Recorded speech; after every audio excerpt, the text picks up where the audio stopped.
দলং নিৰ্মাণৰ পিছতো ধন ভৰি নাৱেৰে ইপাৰ সিপাৰ হ'ব লাগে কলিয়াবৰৰ ভুৰবন্ধাৰ স্থানীয় ৰাইজে।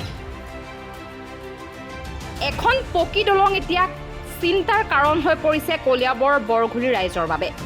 ২ নং ভুৰবন্ধা সংযোগী এটি গ্ৰাম্য পথত আছে এই দলংখন। ব্ৰহ্মপুত্ৰৰ এটি সৰু সুঁতিৰ ওপৰত নিৰ্মিত এই দলংখনৰ ওপৰত যাতায়াত কৰিব পৰাকৈ আজিও নিৰ্মাণ সম্পূৰ্ণ কৰা নহ'ল সংযোগী পথ। ফলস্বৰূপে চলিত বাৰিষাতো দলং থকাৰ পাছতো ধন ভৰি নাৱত ইপাৰ সিপাৰ হ'ব লাগে ছাত্ৰ ছাত্ৰী আৰু গয়া ৰাইজ। NGNৰেগা আঁচনিৰ অধীনত কৃষি বান্ধ হিচাপে ২৫ লক্ষাধিক নিৰ্ধাৰিত ধনেৰে বৰঘুলি গাঁও পঞ্চায়তে এক আঁচনি গ্ৰহণ কৰিছিল যদিও এই পৰ্যন্ত কাম আৰম্ভ নকৰাত তীব্ৰ অসন্তুষ্টি প্ৰকাশ কৰিছে স্থানীয় ৰাইজে।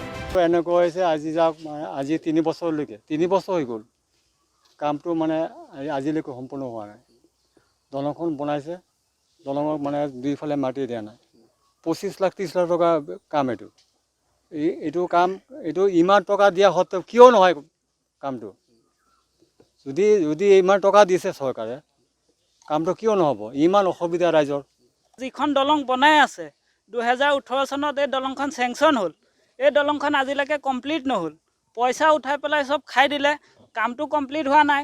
এবাৰ বহাগ মাহতে পানী আহি গ'ল। বহাগ অকণমান পানী আহোঁতে আমাৰ গাঁৱৰ ল'ৰা ছোৱালীকেইটা স্কুলত আহিব নোৱাৰে, স্কুল বন্ধ হৈ যায়।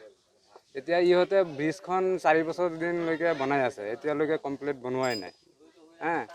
প্ৰেচিডেণ্টক গৈ লগ কৰিলে কয় বোলে হ'ব কৰি দিম, মই কৰি দিম নহয়। এনেকৈ ৰাইজক ঠগি আছে। চৰকাৰেতো টকাটো দিছে, চৰকাৰেতো টকা নিদিয়াকৈ নাই। চৰকাৰে যদি টকাটো দিছে তহঁতে কামটো কৰি দে। তহঁতৰ পকেটত পইচাটো ভৰাই ৰাখিবলৈতো লাভ নাই। এনেধৰণৰ ঠগি আছে। আমি ছাৰক গৈ আমাৰ ৰাইজে কমপ্লেইন দিছে যে ছাৰ এনেধৰণৰ কাম কৰি আছে। কেইবাৰ গ'ল আমাৰ ৰাইজ, মাষ্টৰো গ'ল। আমাৰ এই 2 নম্বৰ ভুৰবন্ধাত 4-5টা স্কুল, LP স্কুল, এটা সৰস্বতী বিদ্যালয়, এটা নিউ 2 নম্বৰ ভুৰবন্ধা নিউ প্ৰাথমিক বিদ্যালয়, এটা আছে আপোনাৰ গান্ধীজী সেই তাত আবুল বকৰৰ পৰাই আছে। বজাৰ গাঁৱত এনেধৰণৰ স্কুল আমাৰ বহুত আছে। মাষ্টৰবিলাকে যাব নোৱাৰে, ল'ৰা ছোৱালী আহিব নোৱাৰে।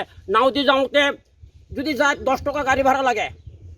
এই কণ ল'ৰা ছোৱালীৰ এনেকুৱা সুবিধা, এইখিনি আমাৰ দুখৰ বেদনা। অতি শীঘ্ৰে দলং সংযোগী পথ নিৰ্মাণ কৰি দিবৰ বাবে বৰঘুলি পঞ্চায়ত আৰু স্থানীয় বিধায়ক তথা স্বাস্থ্যমন্ত্ৰী কেশৱ মহন্তৰ ওচৰত দাবী জনাইছে ভুক্তভোগী ৰাইজে। মই চৰকাৰলৈ আহ্বান কৰিছোঁ, চৰকাৰে অতি সোনকালে দলঙৰ কামখিনি কমপ্লিট কৰি দিব লাগে। আৰু যি ৰাইজৰ অসুবিধা, স্কুল যাবলৈ, বজাৰ যাবলৈ সকলো অসুবিধা হৈ আছে। এইকণৰ পৰা সিফালে পাৰ হওঁতে 10 টকা 20 টকাকৈ লাগে নাও চালকক। এই দুখীয়া শ্ৰেণীৰ মানুহবিলাকে কেনেকৈ চলিব? সেইটোতো চৰকাৰে তদন্ত কৰিবলৈ, পইচা ভোট লোৱাৰ সময়ত পটককৈ আহে ভোট ল'বলৈ। এতিয়া দলংখন সোনকালে বনাই দিব লাগে। এতিয়ালৈকে কোনো খা খবৰ নাই। এতিয়া বাইক থকা মানুহবিলাক কিমান অসুবিধা হৈছে, অহা যোৱা কৰিব পৰা নাই। গতিকে মই চৰকাৰলৈ এইটোৱে আহ্বান কৰিছোঁ যে সোনকালে, যিমান সোনকালে পাৰে ৰাইজৰ দলংখন সোনকালে আজৰি কৰি দিব লাগে। কমচে কম আমাৰ মাননীয় বিধায়কে চাব লাগে, ৰাইজৰ দুখ বেদনাটো বুজিব লাগিছিল। কলিয়াবৰৰ পৰা সৰস্বতী বৰা ৰিপৰ্ট UNA।